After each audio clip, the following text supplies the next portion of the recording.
Hello, hello. It is Stories for Kids with Morel.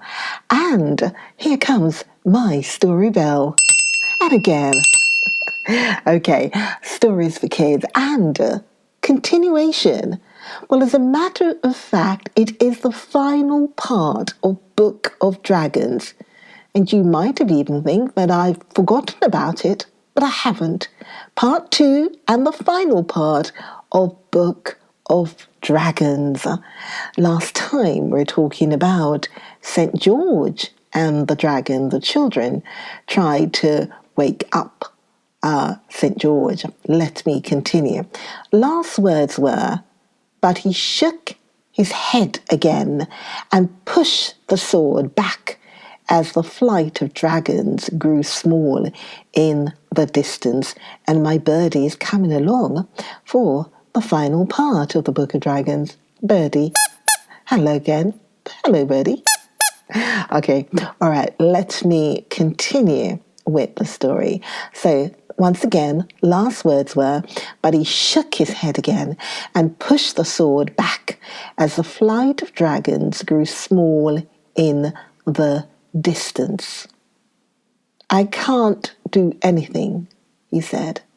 Things have changed since my time. St. Andrew told me about it. They woke him up over the engineers' strike, and he came to talk to me. He says everything is done by machinery now. There must be some way of settling these dragons. By the way, what sort of weather have you been having lately? This seemed so careless and unkind that Harry would not answer. But Effie said patiently, "It has been very fine. Father says it is the hottest weather there's ever been in this country." "Ah, I guessed as much," said the champion thoughtfully. "Well, the only thing would be dragons can't stand wet and cold. That's the only thing. If you could find the taps." St. George was beginning to settle down again on his stone slab. "Good night." "Very sorry I can't help you," he said, yawning behind his marble hand. "Oh, but you can," cried Effie. "Tell us, what taps?" "Oh, like in the bathroom," said St. George, still more sleepily. "And there's a looking glass too. Shows you all the world and what's going on. St. Dennis told me about it. Said it was a very pretty thing. I'm sorry I can't. Good night." And he fell back into his marble and was fast asleep again in a moment. "We shall never find the taps," said Harry. "I say, wouldn't it be awful if St. George woke up when there was a dragon near, the size that eats champions?" Effie pulled off her dragon-proof veil. "We didn't meet any the size of the dining room as we came along," she said. "I dare say we shall be quite safe." So she covered St. George with the veil, and Harry rubbed off as much as he could of the dragon poison onto St. George's armour, so as to make everything quite safe for him. "We might hide in the church till it's dark," he said, "and then—" But at that moment, a dark shadow fell on them, and they saw that it was a dragon exactly the size of the dining room at home. So then they knew that all was lost. The dragon swooped down and caught the two children in his claws. He caught Effie by her green silk sash, and Harry by the little point at the back of his Eton jacket. And then, spreading his great yellow wings, he rose into the air, rattling like a third-class carriage when the brake is hard on. "Oh, Harry," said Effie, "I wonder when he will eat us." The dragon was flying across woods and fields with great flaps of his wings that carried him a quarter of a mile at each flap. Harry and Effie could see the country below, hedges and rivers and churches and farmhouses flowing away from under them much faster than you see them running away from the sides of the fastest express train. And still the dragon flew on. The children saw other dragons in the air as they went, but the dragon, who was as big as the dining room, never stopped to speak to any of them, but just flew on, quite steadily. "He knows where he wants to go," said Harry. "Oh, if he would only drop us before he gets there." But the dragon held on tight, and he flew and flew and flew until at last, when the children were quite giddy, he settled down with a rattling of all his scales on the top of a mountain. And he lay there on his great green scaly side, panting and very much out of breath, because he had come such a long way. But his claws were fast in Effie's sash and the little point at the back of Harry's Eton jacket. Then Effie took out the knife Harry had given her on her birthday. It had cost only 6 pence to begin with, and she had it a month, and it never could sharpen anything but slate pencils. But somehow she managed to make that knife cut her sash in front and crept out of it, leaving the dragon with only a green silk bow in one of his claws. That knife would never have cut Harry's jacket tail off, though. And when Effie had tried for some time, she saw that this was so and gave it up. But with her help, Harry managed to wriggle quietly out of his sleeves, so that the dragon had only an Eton jacket in his other claw. Then the children crept on tiptoe to a crack in the rocks and got in. It was much too narrow for the dragon to get in also, so they stayed in there and waited to make faces at the dragon when he felt rested enough to sit up and begin to think about eating them. He was very angry indeed when they made faces at him and blew out fire and smoke at them, but they ran farther into the cave so that he could not reach them. And when he was tired of blowing, he went away. But they were afraid to come out of the cave, so they went farther in. And presently the cave opened out and grew bigger, and the floor was soft sand. And when they had come to the very end of the cave, there was a door, and on it was written, "Universal Tap Room. Private.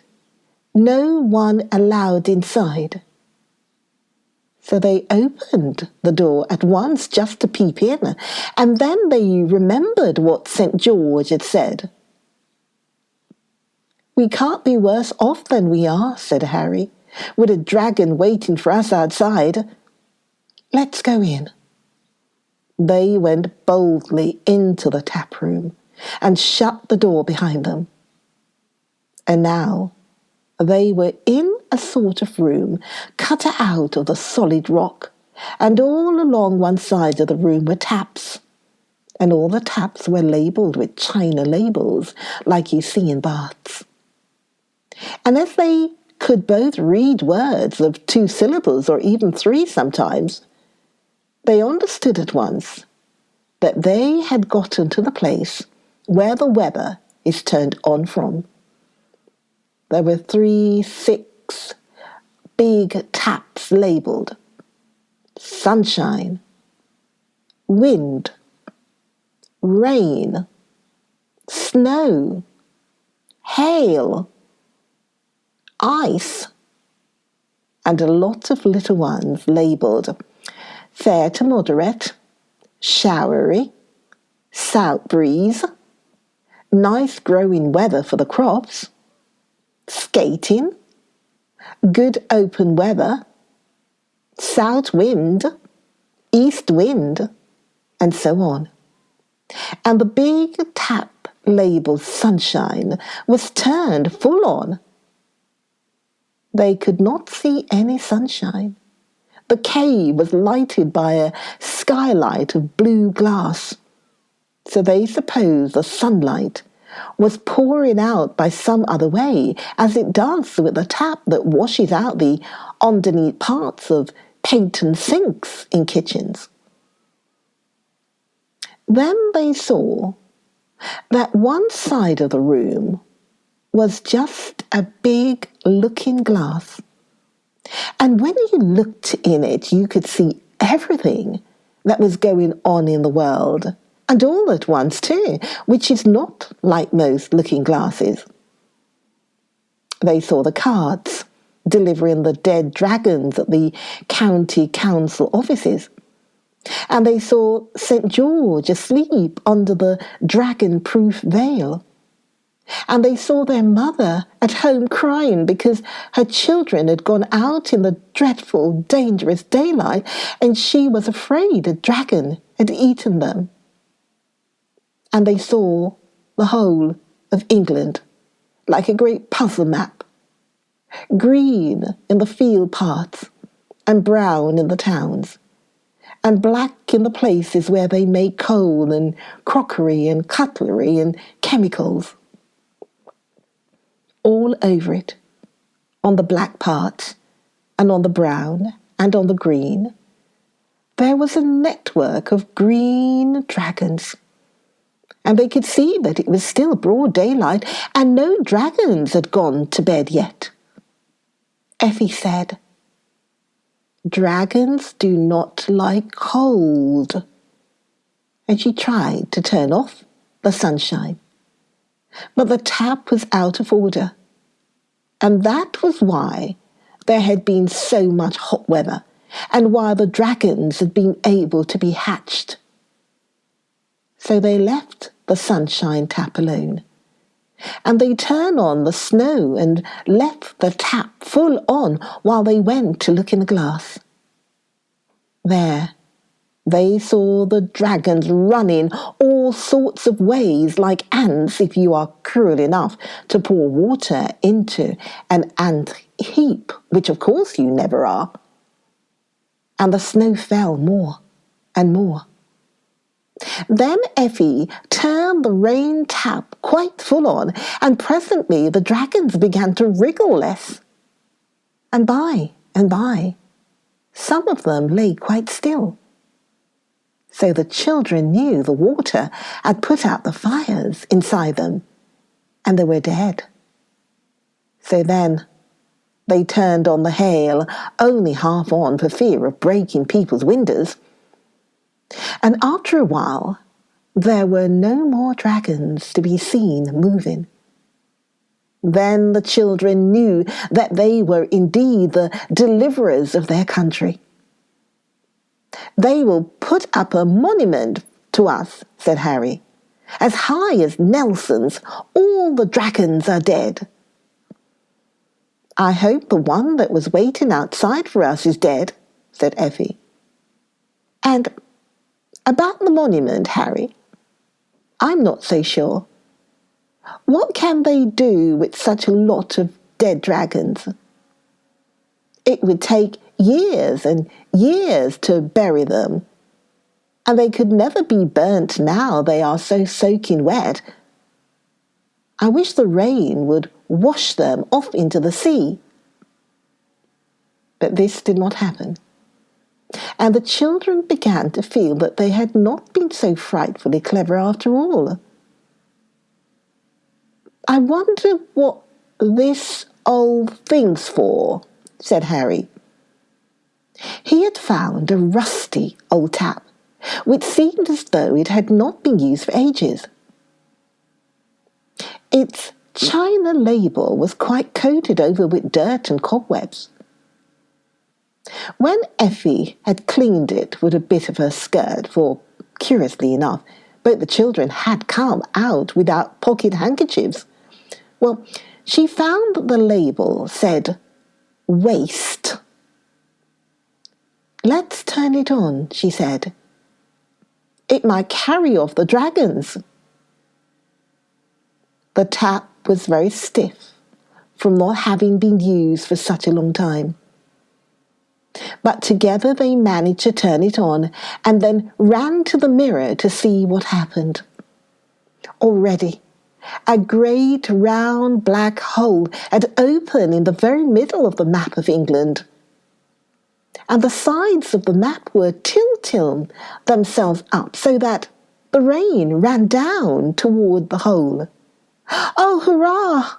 Hurrah, hurrah!" cried Effie, and she hurried back to the taps and turned on everything that seemed wet and showery. Good open weather, nice growing weather for the crops, and even south and southwest, because she had heard her father say that those winds brought rain. And now the floods of rain were pouring down on the country, and great sheets of water flowed towards the centre of the map, and cataracts of water poured into the great round hole in the middle of the map. And the dragons were being washed away and disappearing down the waste pipe in great green masses and scattered green shoals, single dragons, and dragons by the dozen, of all sizes, from the ones that carry off elephants down to the ones that get in your tea. Presently, there was not a dragon left. So then they turned off the tap named Waste, and they half turned off the one labelled Sunshine. It was broken so that they could not turn it off altogether. And they turned on Fair to Moderate and Showery, and both taps stuck so that they could not be turned off, which accounts for our climate. How did they get home again? By the Snowdon Railway, of course. And was the nation grateful? Well, the nation was very wet. And by the time the nation had gotten dry again, it was interested in the new invention for toasting muffins by electricity, and all the dragons were almost forgotten. Dragons do not seem so important when they are dead and gone. And you know, there never was a reward offered. And what did Father and Mother say when Effie and Harry got home? My dear, that is the sort of silly question you children always will ask. However, just for this once, I don't mind telling you. Mother said, "Oh, my darlings, you're safe, you're safe. You naughty children, how could you be so disobedient? Go to bed at once." And their father, the doctor, said, "I wish I had known that you were going to do what you were going to do. I should have liked to preserve a specimen. I threw away the one I got out of Effie's eye." I intended to get a more perfect specimen. I did not anticipate this immediate extinction of the species. The professor said nothing, but he rubbed his hands. He had kept his specimen, the one the size of an earwig that he gave Harry half a crown for, and he has it to this very day. You must get him to show it to you. Do so. That is the end of the story of the Book of Dragons and the story including St. George. I hope you like it. Birdie, say goodbye. Okay, all right. I will be back. I hope you enjoy the story. And you could write a summary. Can you do that? Write a summary. 100 words. 100 words about the story. Yeah, try doing that, okay? I will be back with another story. So see you then. Okay, be good. Take care. All right, Morel saying bye-bye for now. Bye-bye. Bye.